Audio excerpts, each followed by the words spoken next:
Hi, and welcome to Enchantment of Eternity's review for Better Call Saul, Season 2, Episode 10, Klick. This video is a part of a series of videos where I review episodes of Better Call Saul, so I have to give a spoiler warning for Better Call Saul up to Season 2, Episode 10. If you haven't seen all of Season 2, you may not want to watch this video, otherwise some things may be spoiled for you. So this was a great season finale. Did it meet all of my expectations? No. But was it amazing storytelling that totally satisfied me? Absolutely yes. I definitely thought it was much better than the season 1 finale, which I found a tad bit of a letdown. But this episode, a letdown, it was not. I wasn't completely thrilled that it ended on more of a cliffhanger than I would have preferred, but it definitely wasn't a Walking Dead type situation. As much as it may have frustrated me, this was still a cliffhanger that was done correctly and done really well. So we start the episode with a flashback to Chuck and Jimmy sitting with their mother while she's dying, and Jimmy goes out to get some food, but during that time she dies. But shortly before she dies, she wakes up and says Jimmy's name. When Chuck tells her that he's there, she still says Jimmy's name. When Jimmy gets back, Chuck doesn't even alert him, and Jimmy has to go into the empty room and go looking for her, and then Chuck tells him that she died, and when Jimmy asks if she said anything before she died, Chuck says no. This scene perfectly describes Chuck and Jimmy's relationship so well, and the kind of jealousy and resentment Chuck holds towards Jimmy. I know we've gotten many reminders of this before, but I think it was really apt to get another one, and I think this was a really great way, as it was pretty perfectly described the kind of relationship that they have. More importantly, the way Chuck feels about Jimmy. He holds a lot of resentment towards Jimmy because he feels he's responsible and the one who does all the work and heavy lifting, and Jimmy gets all the love without doing any of the work and just by skating by on his charms. So yes, Chuck is extremely jealous. However, he's not completely unjustified in his feelings. I think that's the important thing when it comes to Jimmy and Chuck. Neither one of them is really in the wrong. Chuck does have a point about Jimmy being sly and deceptive and always getting off easy, but at the same time, he lets his own jealousy and own petty feelings of hurt get the better of him, and it has prevented him from helping Jimmy when he could have. So we start off present times with this amazing scene of Chuck being taken care by emergency medics, and this scene was so well shot, extremely realistic. Anyone who's ever had emergency care like that before will know how realistic it is, and the whole way it was shot really made you feel like Chuck in this situation, as it was just one static upside down shot focused entirely on Chuck, where you couldn't even see the faces of the medics treating him. And I absolutely love bold cinematography choices like that use bold moves and resist the urge to do normal shot reactions and cut back and forth. However, the one nitpick I had is when Chuck said that he had a condition, a sensitivity to electricity, and the medics completely ignored him. Even if they did believe it was a fictitious condition, more in line with mental illness, it seems like they wouldn't have just ignored him like that. I mean, I could be wrong, but that simply didn't ring true to me. So then we see the same doctor from season 1 who wanted Chuck to be committed, insisting to Jimmy again that Chuck be committed because he refuses any tests involving electricity. But Jimmy is still extremely adamant that Chuck not be committed. However, the doctor does talk Jimmy into granting him temporary guardianship over Chuck. Now, at first I thought Jimmy might be conning the doctor into it so he could get control over Chuck. However, after a while I come to realize that is definitely was not the case, and Jimmy was being completely sincere in wanting to help Chuck in the best way he could. And even after all they've been through, Jimmy was totally sincere in wanting to help. But when Jimmy goes in to talk to Chuck about it, Chuck just freaks out over the fact that Jimmy was able to show up to the copy shop so quickly, because Chuck correctly guessed Jimmy was waiting there the whole time. But of course, Jimmy denies this. So the doctor orders some scans for Chuck, and Chuck protests profusely, but the doctor insists anyway, and they put him in this tubular test, CAT scan type thingy, though Chuck is obviously going through high anxiety. And this part, even more than the other, I felt was really unrealistic.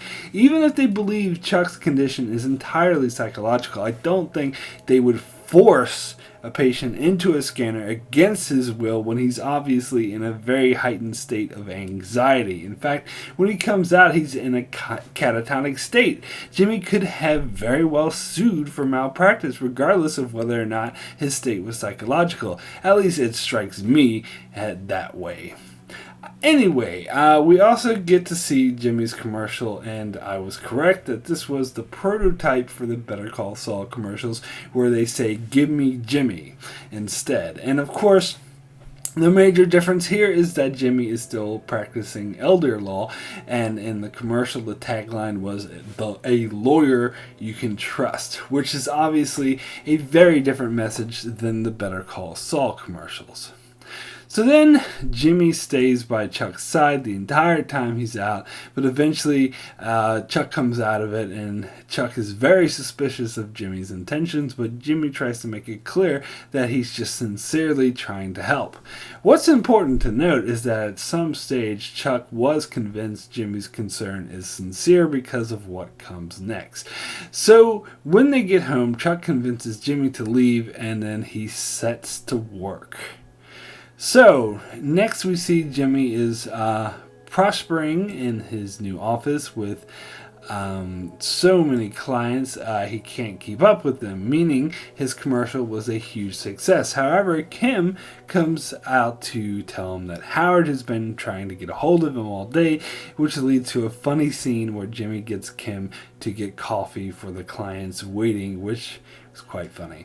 So Jimmy calls Hamlin, who asks if he's behind this. Next we see is Jimmy rushing over to Chuck's place, banging on the door, demanding to speak to him, but Chuck tells him to go away, but Jimmy refuses, so Chuck lets him in, but continues to ignore him. Now this is again a sign of a great con, because Chuck is acting like he wants Jimmy to go away and forcing Jimmy to do all the work. Anyway, Jimmy finds that Chuck has gone a bit overboard with putting all the space blankets all over the house. We then find out what Hamlin was upset about. It was that Chuck quit HHM, and when Jimmy pushes him further, he finds out Chuck no longer believes he has his own faculty, because he made a mistake of getting the number wrong. So he came to the conclusion that he's completely losing his mind. Now, right there, I knew that it was a trap. As soon as Jimmy admitted that he had doctored the files, I was like, "No, Jimmy, what the hell are you doing?" But Jimmy doesn't just admit to doctoring the evidence. Chuck drags it all out of him and gets Jimmy to flat out say that he's not just saying this to make him feel better, and to further explain beyond a doubt that he did it. And I was just waiting the whole time for Chuck to whip out the tape recorder. However, he waits until Jimmy leaves to reveal it. I can't believe Jimmy fell for it. He knows all about cons, not just how to pull them off, but how to spot them as well. You saw him in the first season with those skateboarders. He was able to pick them out right away. I just think that he has a blind spot when it comes to his brother. He really does care for him, and he underestimates him and doesn't think him capable of a con like this. He is, after all, a skillful lawyer, so he shouldn't put it past him. It goes to show the lengths Chuck will go through to get back at Jimmy. One could argue Jimmy took it to the next level by committing committing a felony in order to get back at Chuck, and Chuck is even escalating even further and pretty much royally screwing Jimmy. And boy, he's going to feel stupid when he finds out. Not just that, but Jimmy is eventually going to lose the feeling of still wanting to help Chuck, and it's eventually going to lead to them having an all-out war between the two of them. And because where we know Jimmy ends up in Breaking Bad, we know that he wins this war, or at the very least survives. And Jimmy's got the trump card of being able to commit Chuck, and I think that's what's going to happen. I think Chuck thinks that he's going to be able to prove beyond a doubt that Jimmy pulled a felony, but he's going to find some way to get out of it and then use the trump card to get rid of Chuck for good. And Chuck is actually kind of stupid by doing this because right at this moment, Jimmy's still on the side and thinks, the last thing in the world he wants to do is to commit Chuck. But if Chuck keeps going after him like this, eventually he's going to change his mind. So, in order for Chuck to pull this con off, he had to realize that Jimmy's concern for him was sincere, as Chuck basically guilted him into confessing. So I also think this is going to harden Jimmy up in the future, which will also contribute to him becoming the soulless lawyer he does in Breaking Bad. And I think he will lose Kim in the process. We still need to see Jimmy becoming a criminal lawyer and becoming a criminal himself. So I hope that this is explored more in season 3 as well. So now let me touch on the Mike storyline, which was also quite interesting as it shows Mike following Hector Salamanca and the cartel as they drive off the driver of the truck that Mike hit. So Mike scopes him out as they beat this guy up, and then we see Mike back with the same arm stealer guy we always see. I like Mike's interactions with this guy. They seem like quite similar. They're both sort of no-nonsense, but reasonable people who deal reasonably with one another.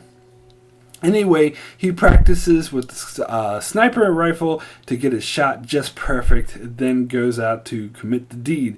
So then, in a very super tense scene, Mike scopes out the hut where Hector is at and with all his goons and ready to kill the driver. Tuco's cousin come out along with some other goon beating up the driver, and they lead him to his grave where they shoot him, throw him in, and the whole time Mike is preparing his shot. But Nacho stands in front of Hector blocking his shot, so he never gets a clear shot. And as I said, this was a super tense scene because you see through Mike Scope's perspective and you never know when he might try to take the shot or if he's going to risk hitting Nacho. After all, we saw him practicing with the sniper rifle earlier, getting the shot just right, so you never know when he might think he can make a really difficult shot. But he doesn't take the shot, and they go back inside, so he sits and waits for them to come out again. But while he's waiting, he can hear a car horn going off in the distance. It's kind of in the distance, so it's not too audible, so that other people don't hear it right away, but it will definitely give away his position. So he goes back to his car to find someone propped up a piece of wood on his horn to make it go off. And while there seems to be no one else around, someone left a note behind that simply reads, "Don't."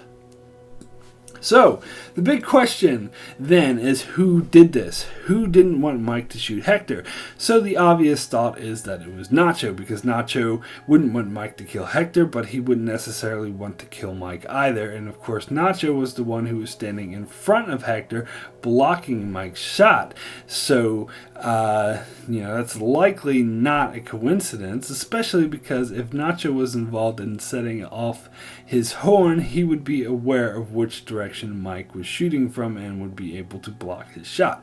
Now, obviously, Nacho didn't do it himself, but he could have had like one of his friends help out. However, I highly doubt that this is the case because honestly, Nacho doesn't seem clever enough to pull something off like this, as it would require a lot of skill and knowledge to know exactly what Mike was planning and to be able to stop him so expertly like this without giving his position away to the cartels. But I could be wrong about this. It's definitely not the cartels themselves because they would have simply just killed Mike rather than leave him a note. So my guess is that it's Gus Frame.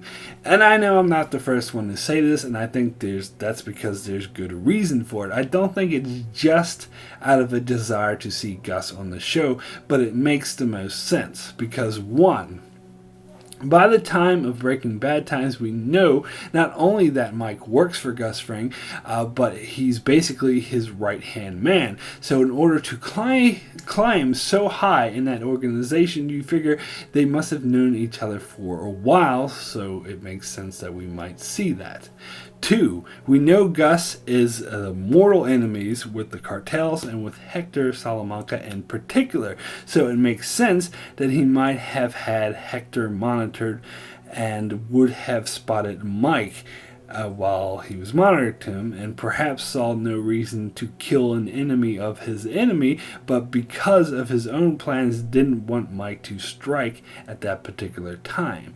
Three, something like this is the exact kind of thing that Gus would do, as he doesn't, like making too many appearances, and he's not a talky fellow, and in fact has been known to use single word notes like this before, and he has the resources to be even ahead of Mike. And four, perhaps Gus's ultimate plan is that he doesn't want Mike to interfere with what puts Hector in the wheelchair, although that's just a guess. But I am very, very curious to find out if I'm right and where they take it from here.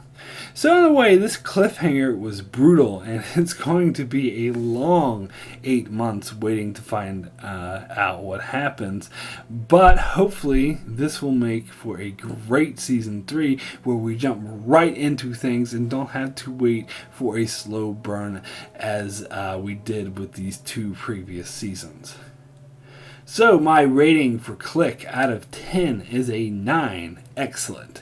This episode was super intense, a great follow-up to last week's episode. However, it was kind of a slow burn, and the cliffhanger ending was kind of a bummer. But again, we were dazzled by some amazing performances, great character stories. I'll be so impatient waiting for this truly excellent show to return, as this most definitely is one of the best shows on television at the moment. So that's it for my review on Klick. Be sure to check out my discussion video I'll be doing with Don Willie tonight, Tuesday the 19th at 6 p.m. Eastern Standard Time in the U.S. time zone, as we discuss all of Season 2 of Better Call Saul and what we hope to see in the next season. And we'll also be discussing shows like Daredevil and House of Cards as well. So be sure to check that out. And also check out my channel for many more videos on shows like Game of Thrones, Star Trek, Fear the Walking Dead, Orphan Black, and more. And be sure to subscribe so you can keep up with all that. And thanks a lot for watching.